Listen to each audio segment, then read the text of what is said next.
Good morning everyone. मैं विवेक यादव। मेरे प्रिय विद्यार्थियों एवं दोस्तों, आज हम आप लोगों को क्लास 12th की फिजिक्स का चैप्टर 1 बताएंगे, क्योंकि चैप्टर 1 है स्थिर वैद्युतिकी, स्टैटिक इलेक्ट्रिसिटी। दोस्तों, हम स्थिर वैद्युतिकी जानने से पहले हमें यह जान लेना जरूरी है कि विद्युत या वैद्युत क्या होता है। दोस्तों, चाहे आप कहीं कहीं लिखा मिलेगा विद्युत, कहीं कहीं वैद्युत, उसमें कंफ्यूज मत होइएगा कि दोनों अलग शब्द नहीं, दोनों का मतलब एक ही होता है दोस्तों, चाहे वैद्युत कहिएगा या फिर विद्युत। तो चलिए बिना आपका हम टाइम लास्ट के शुरू करते हैं। दोस्तों, कुछ हमने टाइम आपको बचाने के लिए पहले में से राइट कर लिया है। दोस्तों, जैसे कि विद्युत इलेक्ट्रिक क्या होता है। विद्युत एक प्रकार की ऊर्जा है जिसका उपयोग घरों में, अस्पतालों में, कारखानों में, स्कूलों में एवं बड़ी बड़ी मशीनों को चलाने में किया जाता है। अब कहोगे यहाँ पे जो ऊर्जा है, ऊर्जा का मतलब क्या होता है, विद्युत ऊर्जा कैसे हो सकती है। कि ऊर्जा का मतलब होता है दोस्तों एनर्जी। जो आपको विद्युत होता है वो हमको एनर्जी देता है। जैसे आपको बल्ब जलाया जाएगा, जैसे घरों में इसका उपयोग हम कहाँ करते हैं, बल्ब को जलाने में। टीवी आप लोग देखते हैं, विद्युत का ही आपको उसका उसमें योगदान है। और स्कूलों में कैसे करते हैं, स्कूलों में भी आपको चलता होगा, पंखा चलता होगा, और इत्यादि कार्यों के लिए वहां भी आपको लाइट जलानी पड़ती है। कारखानों में भी इसको भैया, कारखानों में भी उसका वही यूज है कि जैसे वहां पे बड़ी बड़ी मशीन लगे होते हैं, उसमें जो मोटर लगा होता है उसको चलाने का काम करता है, मतलब उसको एनर्जी प्रदान करता है। एनर्जी मतलब वही तो ऊर्जा तो होता है, इसीलिए विद्युत को बोल दिया गया एक प्रकार की ऊर्जा। और यहाँ पे कहा गया कि बड़ी बड़ी मशीनों को चलाने में, जो बड़ी बड़ी मशीन होती है, यदि हम कह दें कि जो बड़ी बड़ी मशीन को हमारे पास, हमको उसको उठा के ले जाना होगा, तो उसको इतनी आसानी से हम नहीं लेके जा पाएंगे। अगर उसी में हम ऊर्जा मतलब विद्युत का प्रयोग करते हो, कार्य हमारा आसानी से हो जाता है, किया जाता है। दोस्तों ठीक है, इसके बाद आपका है विद्युत की खोज किसने किया था। बहुत विद्यार्थी अक्सर पूछते रहते थे, सर ये विद्युत की खोज किसने किया था। विद्युत की खोज बेंजामिन फ्रैंकलिन ने किया था, वो भी 600 ईसा पूर्व में। दोस्तों, बाद में इसको माना जाता था कि वोल्टर ने किया था, लेकिन आपको हर जगह मिलेगा विद्युत की खोज बेंजामिन फ्रैंकलिन ने किया था। इसके बाद नेक्स्ट हमारा टॉपिक होगा दोस्तों वैद्युतिकी क्या होता है। वैद्युतिकी दोस्तों आप लोग को बता देना चाहते हैं कि आप लोग कक्षा 11 में इस वैद्युतिकी पढ़े होंगे चैप्टर 1 में। तो आपको वैद्युतिकी क्या होता है, इलेक्ट्रिसिटी, भौतिक विज्ञान की वह शाखा जिसके अंतर्गत हम आवेशों का अध्ययन करते हैं, वैद्युतिकी कहलाता है। दोस्तों, अगर आपसे कोई पूछता है भौतिक विज्ञान के जनक किसे माना जाता है, तो आप लोग दोस्तों बिना किसी हेजिटेशन के बताएंगे आइंस्टीन ने किया था। बहुत लोग न्यूटन भी कहते हैं, गैलीलियो भी दिया है बहुत जगह, हर जगह लेकिन आपको हर जगह मिलेगा, अक्सर ही बताना होगा आंसर आपको, आइंस्टीन ने ही किया था। चलिए इसके बाद आगे आते हैं वैद्युतिकी के प्रकार। दोस्तों, वैद्युतिकी कितने प्रकार का होता है। वैद्युतिकी 2 प्रकार का होता है, एक स्थिर वैद्युतिकी होता है और दूसरा होता है गतिक वैद्युतिकी। जैसे कि हमने यहाँ पे राइट किया है स्थिर वैद्युतिकी और गतिक वैद्युतिकी। अब आपको इसमें दोनों में से, और आपका एक है स्थिर वैद्युतिकी और गतिक वैद्युतिकी में से, दोनों में से एक आपका चैप्टर का नाम है वही स्थिर वैद्युतिकी। तो हमारा ही चैप्टर का नाम हमको यहीं से आपको रीड करना था। चलिए हम शुरू करते हैं, स्थिर वैद्युतिकी होता क्या है। चलिए दोस्तों,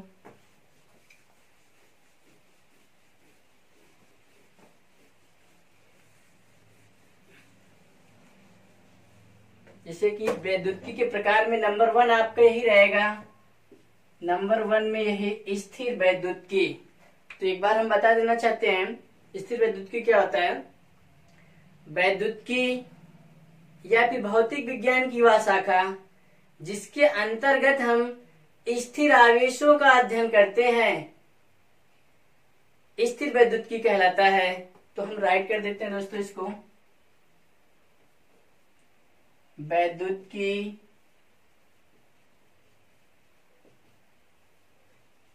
की वह शाखा जिसके अंतर्गत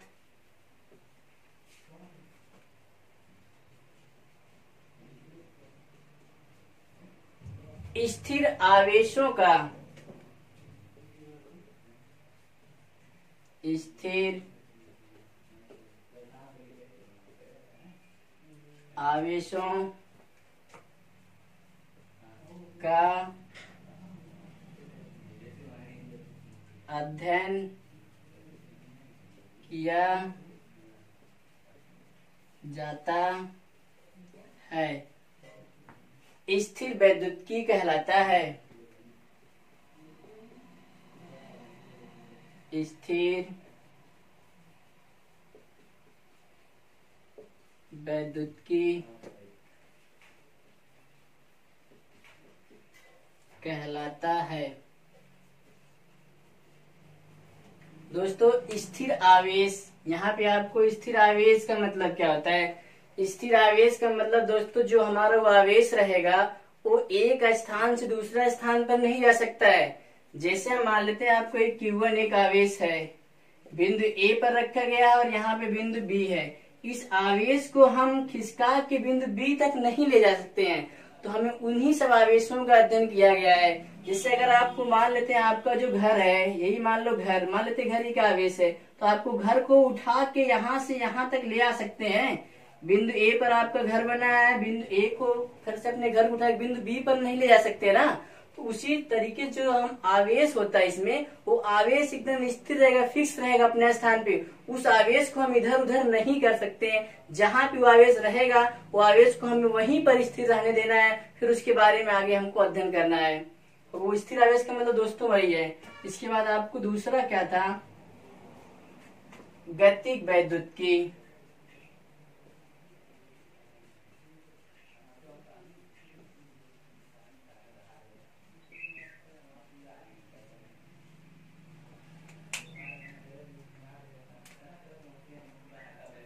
करंट इलेक्ट्रिसिटी।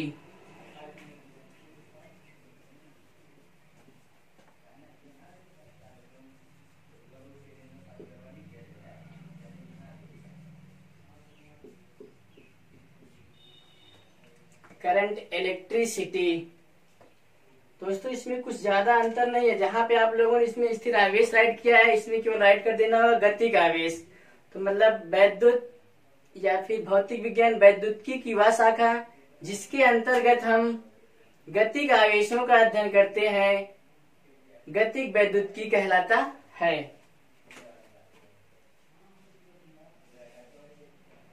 वैद्युतिकी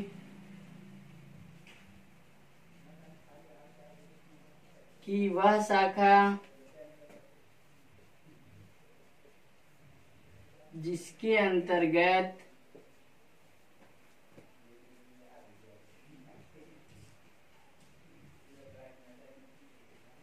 गतिक आवेशों का अध्ययन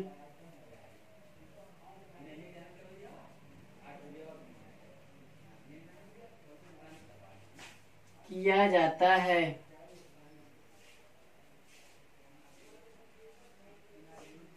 गतिक वैद्युतिकी कहलाता है। गतिक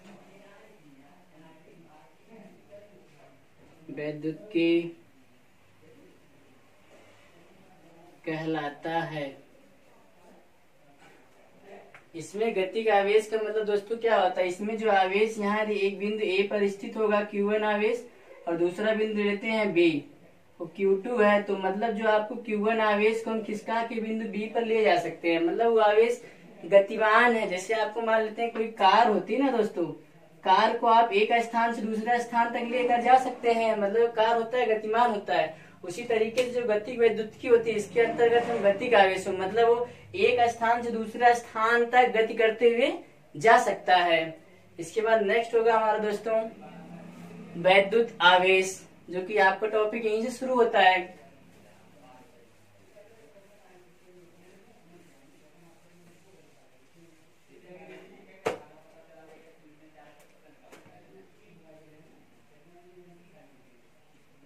वैद्युत आवेश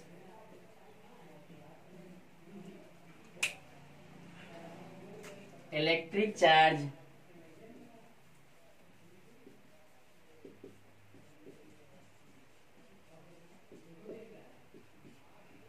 दोस्तों वैद्युत आवेश क्या होता है?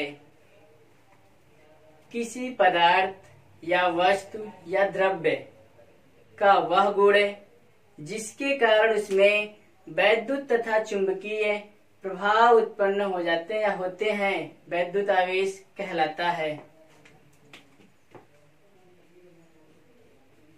किसी पदार्थ का वह गुण जिसके कारण उसमें वैद्युत तथा चुंबकीय प्रभाव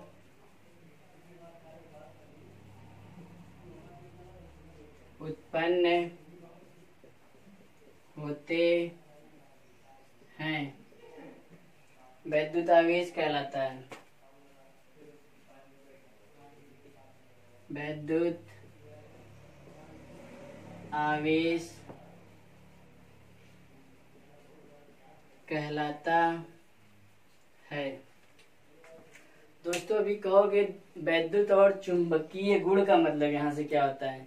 जैसे वैद्युत का मतलब क्या होता है, अगर आपको कोई पदार्थ लिए होंगे, जैसे आप ले लेते हैं इसमें वैद्युत का गुण आ जाए, कोई वायर और इसमें वैद्युत करंट धारा बहती है, और आप अगर चुंबकीय का मतलब कोई चुंबक लिए हैं, जब चुंबक आप लेते हैं, कोई चुंबक आपके लिए है, आपकी कोई वस्तु, इसको जब इसके समीप लेके जाते हैं तो उसमें आकर्षण या प्रतिकर्षण का प्रभाव उत्पन्न होता है, उसके हम अनुभव किया जाता है। तो या फिर आपको वैद्युत कोई आपको करंट यहाँ पर है, इसका क्षेत्र इलेक्ट्रिसिटी ले लेते हैं, इसके चारों ओर का कुछ क्षेत्र होगा, जितनी दूर आप जाएंगे उसको अपनी तरफ आकर्षित कर लेगा। जैसे आपको बिजली वाला जो वायर है खंभे वाला ही मान लेते गया है, तो आपको इसके समीप जाएंगे तभी अपनी तरफ वो आपको आकर्षित कर लेगा। जैसे कि यहाँ पर आपको कोई वस्तु अपना हाथ ऐसे करते हैं तो जरूरी नहीं कि इस पे जब टच करेंगे तभी आपको अपनी ओर आकर्षित करेंगे, नहीं, इससे हम थोड़ा सा नीचे रहेंगे तभी अपनी तरफ वो आकर्षित कर लेता वायर।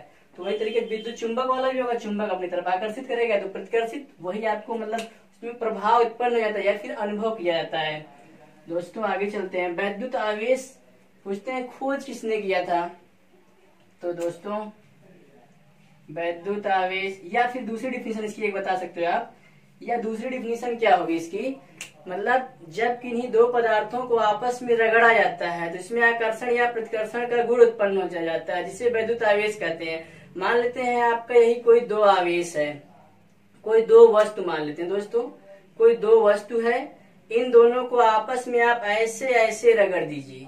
रगड़ने के बाद दोनों वस्तुओं में आवेश उत्पन्न हो जाता है, या फिर दोनों आकर्षण या प्रतिकर्षण का गुण, चाहे ये धनावेश बन जाएंगे चाहे ऋणावेश, लेकिन उसकी प्रकृति पर ये अनुभव करता है, मतलब उसकी प्रकृति पर निर्भर है कि कौन सा धनावेश होगा और कौन सा ऋणावेश। लेकिन जब रगड़ा जाता है तो उसमें घर्षण उत्पन्न होता है। रगड़ना मतलब घर्षण दोस्तों, फ्रिक्शन जिसको बोला जाता है। रगड़ेंगे जब इसमें तो आवेश उत्पन्न हो जाएगा दोस्तों, इसमें ऋणावेश या धनावेश। मतलब एक बार फिर से बोल दे रहे हैं, जब किन्हीं दो वस्तुओं को आपस में रगड़ा जाता है तो उन वस्तुओं में आकर्षण या प्रतिकर्षण का गुण उत्पन्न हो जाता है, जिसे वैद्युत आवेश कहते हैं। आप ये भी डिफिनेशन लिख सकते हैं।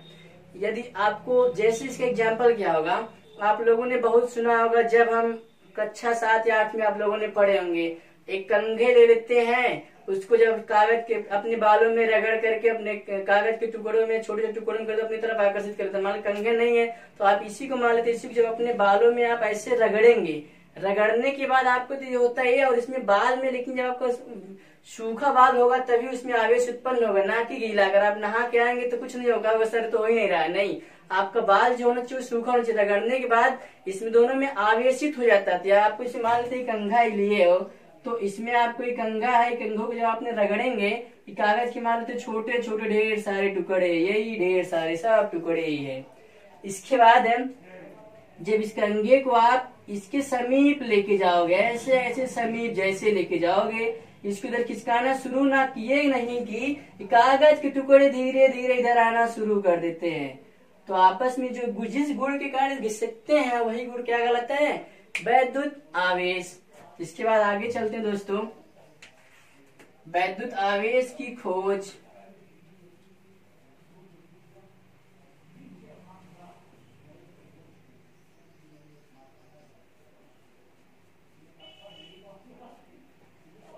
थेल्स ने किया था।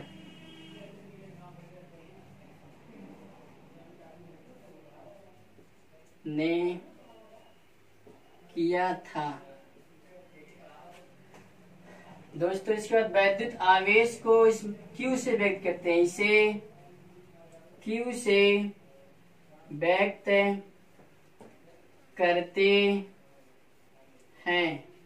दोस्तों यहाँ पे स्मॉल Q हो सकता है या फिर कैपिटल Q, उससे कोई मतलब नहीं है। यह एक अदिश राशि है।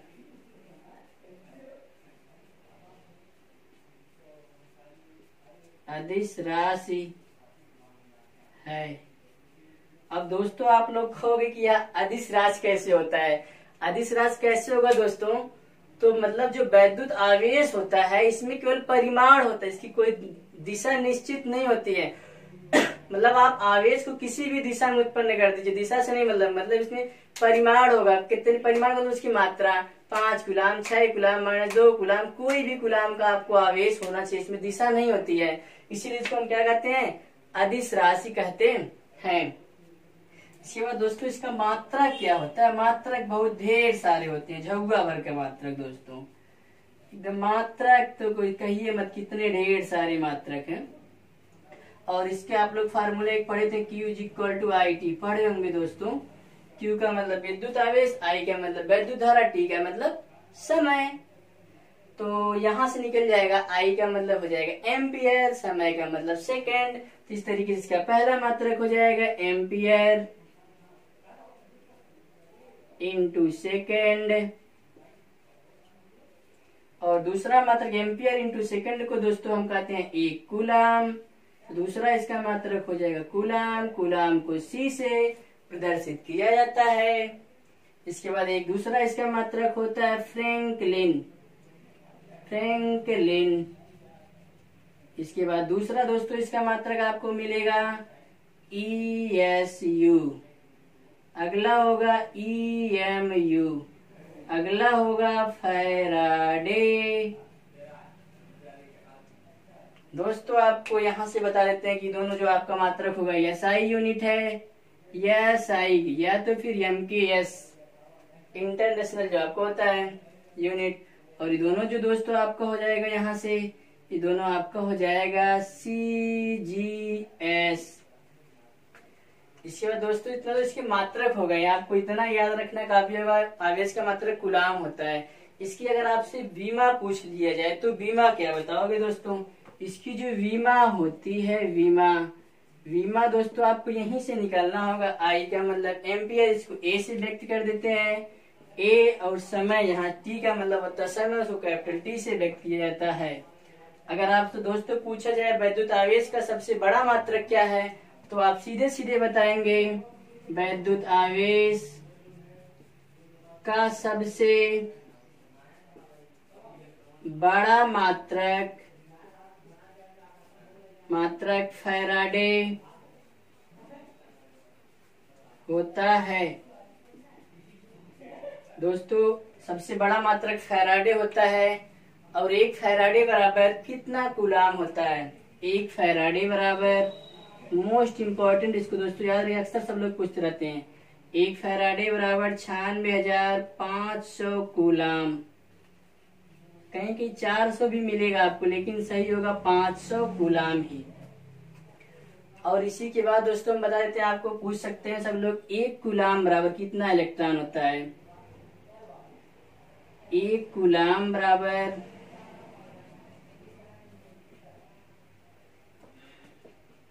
6 × 10 की पावर 6.25 × 10 की पावर 18 इलेक्ट्रॉन।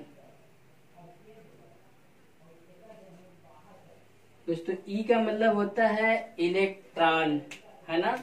तो आप लोगों ने क्या क्या सीखा अभी तक। इसके मात्रक हो गए, और इसकी बीमा हो गई 80, और सबसे बड़ा जो मात्रक होता है दोस्तों फैराडे होता है और 1 फैराडे बराबर कितना कूलाम होता है? 96,500 कूलाम। भूलिएगा मत दोस्तों। और 1 कूलाम बराबर कितना, अक्सर आपको ऑब्जेक्टिव में बहुत बारी क्वेश्चन पूछा गया 1 कूलाम बराबर कितना इलेक्ट्रॉन होता है, तो आप बिना सोचे समझे तुरंत विकल्प लगा दीजिएगा 6.25 गुणे 10 की पावर 18 इलेक्ट्रॉन। अब आप लोगों को दोस्तों दिमाग में आ रहा होगा सर ने तो बताया ही नहीं क्या होता है ESU और EMU। चलिए आ जाते हैं इसका मतलब क्या होता है। चलिए दोस्तों देख लेते हैं।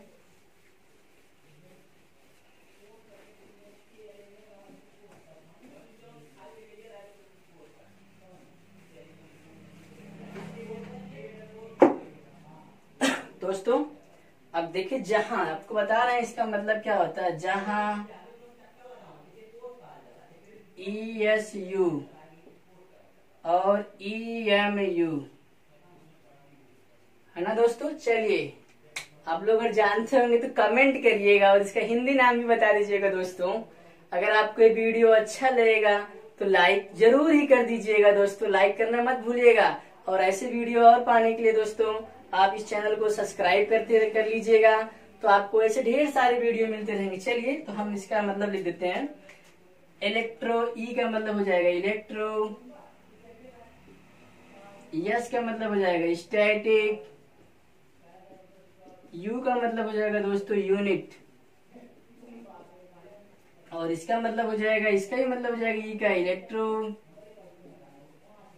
यम का मतलब हो जाएगा मैग्नेटिक,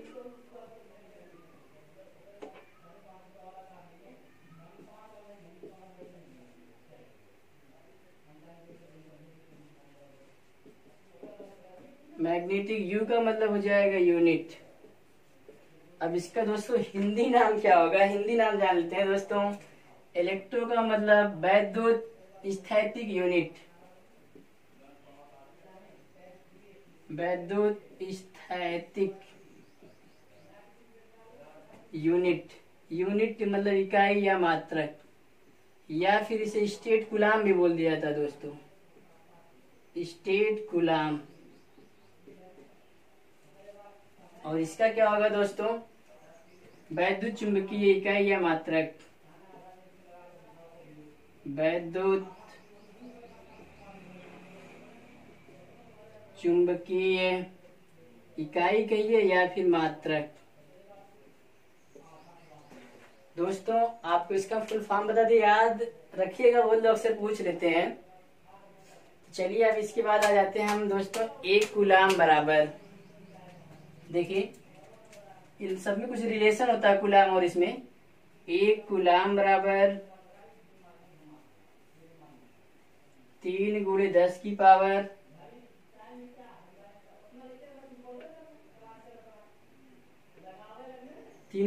पावर 9 ESU। ठीक है दोस्तों।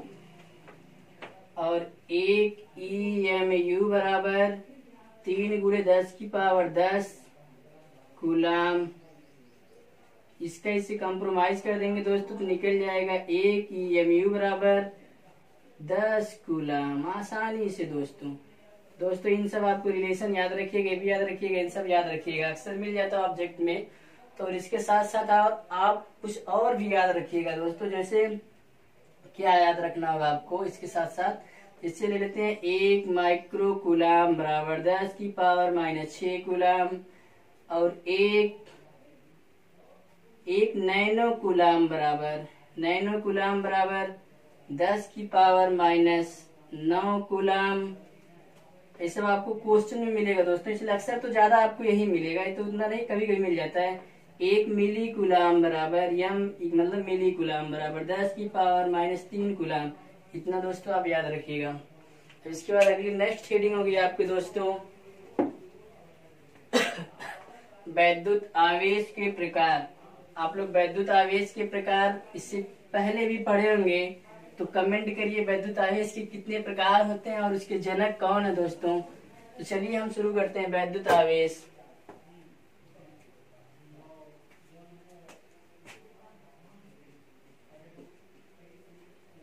वैद्युत आवेश के प्रकार टाइप्स ऑफ इलेक्ट्रिक चार्ज।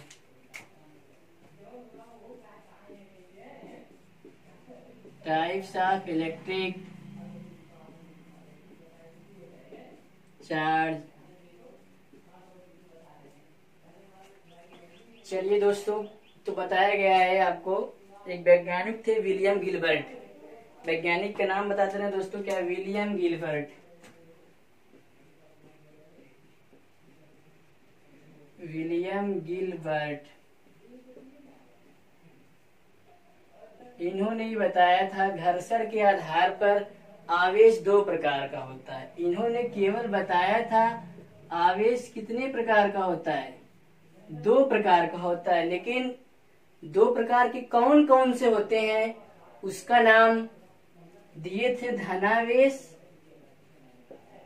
धनावेश और ऋणावेश। धनावेश और ऋणावेश, ये दोनों जो नाम बताया था वो भी बताए थे आपको बेंजामिन फ्रैंकलिन ने बताया था। केवल इन्होंने कहा तो दो प्रकार के होते घर्षण के आधार पे, लेकिन वो नाम कौन कौन है उसका जो नाम दिया था ये धनावेश और ऋणावेश विलियम गिलबर्ट ने दिया था। चलिए, आवेश के प्रकार हो गया है तो बताए थे दोस्तों। लिखेंगे आप, आवेश दो प्रकार के होते हैं।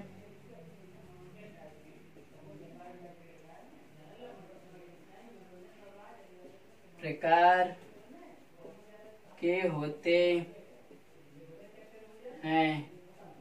नंबर एक धनावेश, नंबर दो ऋणावेश। धनावेश पॉजिटिव चार्ज, ऋणावेश नेगेटिव चार्ज। तो बारी बारी हम सबका एक एक का अध्ययन यहाँ पे करते हैं। धनावेश क्या होता है दोस्तों? चलिए आ जाते हैं, देखिए धनावेश क्या है। धनावेश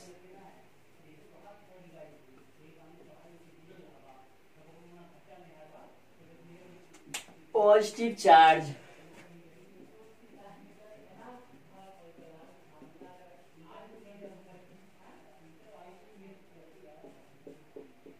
पॉजिटिव चार्ज दोस्तों, धनावेश क्या होता है? किसी पदार्थ पर इलेक्ट्रॉनों की कमी के कारण उत्पन्न आवेश को धनावेश कहते हैं। एकदम छोटी सी डिफिनीशन दोस्तों, याद रखिएगा आप लोग। छोटी छोटी डिफिनीशन सब लोग पूछते रहते हैं अक्सर। तो क्या होता है? किसी पदार्थ पर इलेक्ट्रॉनों की कमी के कारण उत्पन्न आवेश को धनावेश कहते हैं। दोस्तों, इसकी डिफिनीशन एकदम उल्टी है। क्या? जैसे धनावेश का मतलब धन तो ज्यादा होना चाहिए, लेकिन इस पे क्या गया? इलेक्ट्रॉनों की कमी होना चाहिए। कमी का मतलब इलेक्ट्रॉन से निकल जाए। जैसे जैसे जैसे ले लेते हैं, जैसे दोस्तों NaCl, इसका होता है Na प्लस और Cl माइनस। तो Na प्लस में मतलब Na जो प्लस, इसमें से एक इलेक्ट्रॉन निकल गया है, इसलिए क्या हो जाएगा? धनावेश। धनावेश, इसलिए क्या होगा? धनावेश। और इसमें एक इलेक्ट्रॉन आपको ग्रहण हो गया है, मतलब जिसमें से इलेक्ट्रॉन निकल जाता है, मतलब त्याग दिया है, तो मतलब कमी हो गई ना। तो इससे आप लोग सोडियम का परमाणु क्रमांक दोस्तों कितना होता है? 11। इलेक्ट्रॉनिक विन्यास करेंगे 2,8,1। तो अगर Na प्लस आपका हो जाएगा तो इसका मतलब एक चार्ज, तो यही आपको एक इलेक्ट्रॉन निकल जाएगा, 2,8 ही केवल बचेगा। तो यहाँ पे एक इलेक्ट्रॉन इसका यहाँ से तो निकल ही गया ना, तो केवल यहाँ पे कितना था? 11 था। यहाँ कितना बचेगा? 10। तो एक इलेक्ट्रॉन निकला, कमी हुई है। जो कमी हुई है उसी कमी के कारण ये आपको यानी आपका क्या हो जाता है? धनावेश होता है। और जिसपे इलेक्ट्रॉन की अधिकता मतलब मिले, बता रहे उसको ना, तो आपको सोडियम क्या हो जाएगा? धनावेश होगा। पोटेशियम धनावेश होगा। ऐसे ढेर सारा आपको हो जाएगा। मैग्नीशियम पे ट्रिपल चार्ज होता है, भी आपको धनावेश। इसका एग्जाम्पल जैसे दोस्तों ले लेते हैं, फिजिक्स की भाषा में क्या होगा? जैसे एग्जाम्पल में इसका हो जाएगा दोस्तों, एग्जाम्पल क्या होगा दोस्तों? देखिए,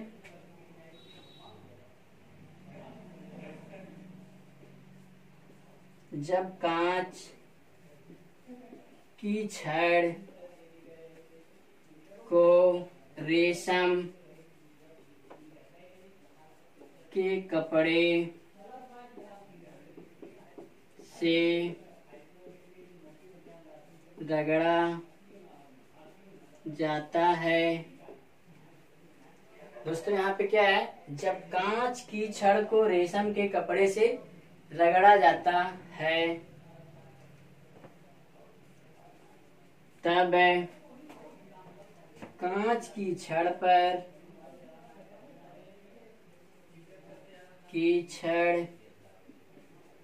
पर इलेक्ट्रॉनों की कमी हो जाती है, जिस कारण कांच की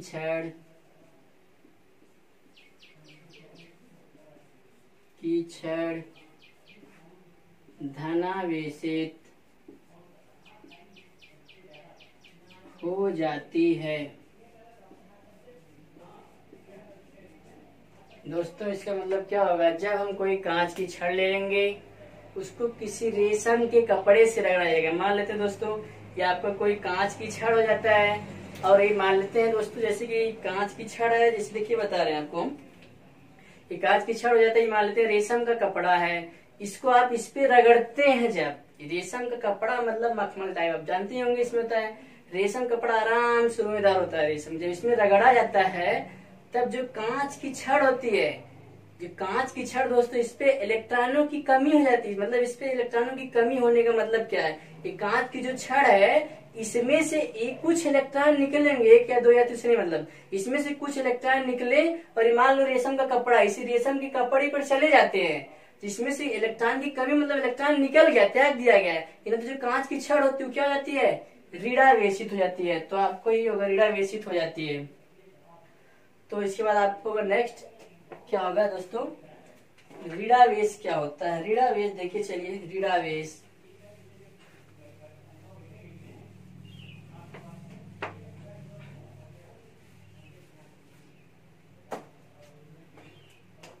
नंबर 2 उसका प्रकार होगा दोस्तों ऋणावेश।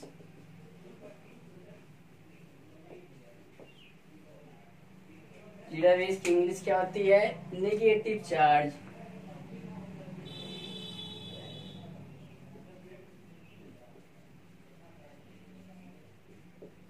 दोस्तों उसमें कमी थी बताया था, आप इसमें सीधे बोल दोगे, जब किसी पदार्थ पर, एक बार बोल दे रहे हैं, किसी पदार्थ पर इलेक्ट्रॉनों की अधिकता के कारण उत्पन्न आवेश को ऋणावेश कहते हैं। किसी पदार्थ पर इलेक्ट्रॉनों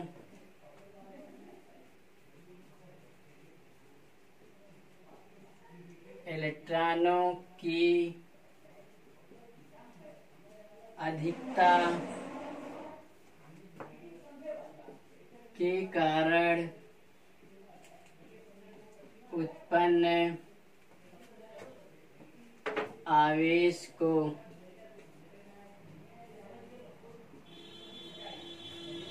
ऋणावेश कहते हैं। ऋणावेश कहते हैं। दोस्तों जैसे अभी आप लोग कहोगे कैसे ऋणावेश होगा, तो वही अभी बताया ना, जैसे HCl चलिए ले लेते हैं हम। HCl का क्या होता है, H पे एक प्लस होता है दोस्तों, Cl पे एक माइनस होता है। तो इसका क्या मतलब होता है दोस्तों, तो HCl से मतलब यहाँ से एक इलेक्ट्रॉन निकला और Cl के साथ जाके जुड़ जाता है। तो मतलब Cl पर जब एक इलेक्ट्रॉन कम था, कम का मतलब होता है उसके पास वो एक ग्रहण कर, इसलिए माइनस चार्ज लगता है।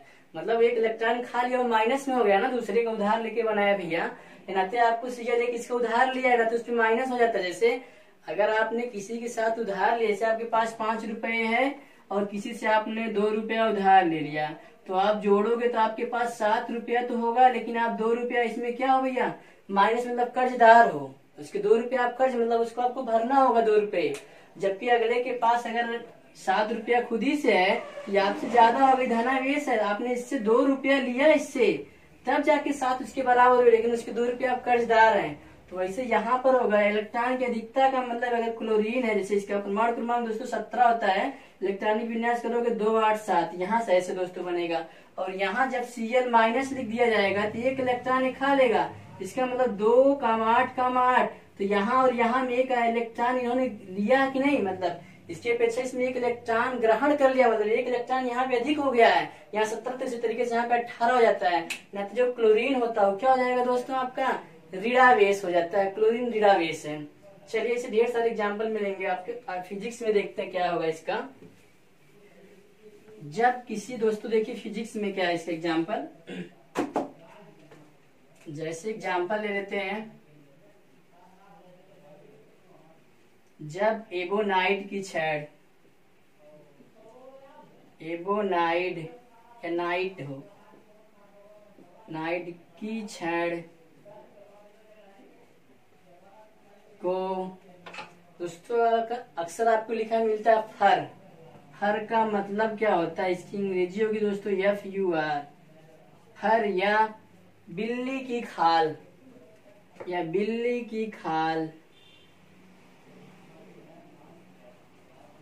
की खाल से रगड़ा जाता है,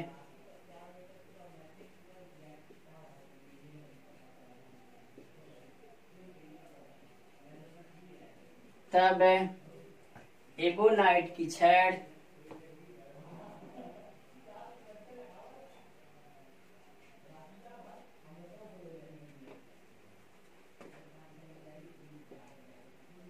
नाइट की छड़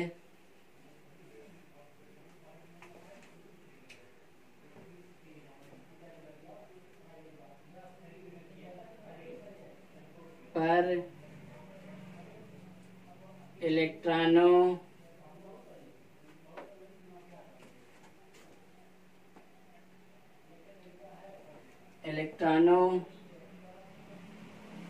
की अधिकता हो जाती है, जिस कारण या फिर जिसके कारण, जिस कारण एबोनाइट की छड़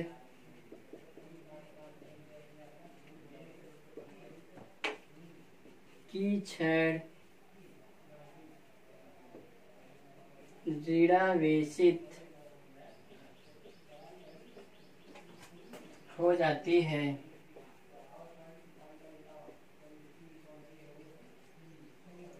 दोस्तों मतलब वही मान लेते हैं, जैसे बिल्ली की खाल कहिए या फिर फर कहिए, और ढेर सारा मिलेगा आपको। बिल्ली के खाल का मतलब ढेर सारे रुआ होते हैं, इसलिए जब हम एबोनाइट की छड़ को बिल्ली की खाल से रगड़ते हैं,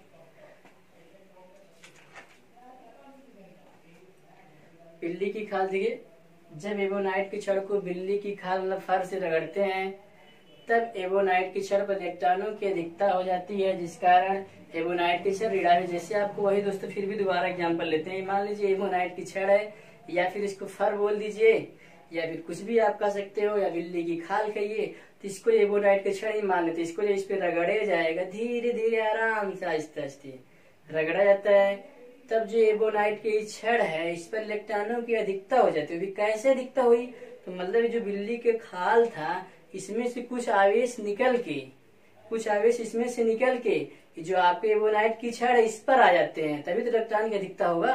तो मतलब वही है, जब इसको इस पे रगड़ा गया तो यहाँ से इसमें से इलेक्ट्रॉन निकले, अभी किसमें आ गए, यहाँ पर, तो इलेक्ट्रॉन की अधिकता हो जाती है, जिसके कारण एबोनाइट की छड़ जिसमें अधिकता हो गया वो क्या हो जाती है, ऋणावेश। मतलब इससे तो ग्रहण किया ना तो ऋणावेश हो जाता है दोस्तों, यही है।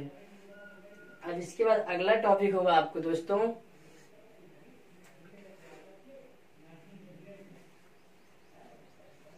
अगला टॉपिक होगा दोस्तों आपको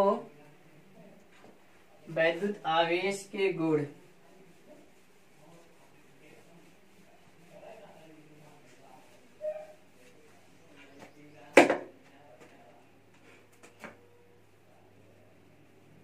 वैद्युत आवेश के गुण, प्रॉपर्टीज ऑफ इलेक्ट्रिक चार्ज। दोस्तों फिर भी इस वीडियो में आज के लिए इतना ही है दोस्तों। इसके बाद आपको अगला पार्ट 2 वीडियो बनाया जाएगा, उसके बाद इसमें आपको अध्ययन कराया जाएगा वैद्युत आवेश के गुण। दोस्तों अगर आपको ये वीडियो अच्छा लगा होगा तो लाइक और शेयर जरूर कर दीजिएगा, ताकि आपको ऐसे ऐसे ढेर सारे वीडियो मिलते रहें और आपको बारी बारी इस चैप्टर से हर क्वेश्चन सॉल्व करवाए जाएंगे। क्रम से आपको थ्योरी टू बाकायदे थ्योरी का भी अच्छे से थ्योरी भी कराई जाएगी और इसके न्यूमेरिकल भी सब बाकायदे अच्छे से किए जाएंगे। दोस्तों आज के लिए इतना ही, चलिए इसके बाद धन्यवाद दोस्तों, लाइक जरूर कर दीजिएगा।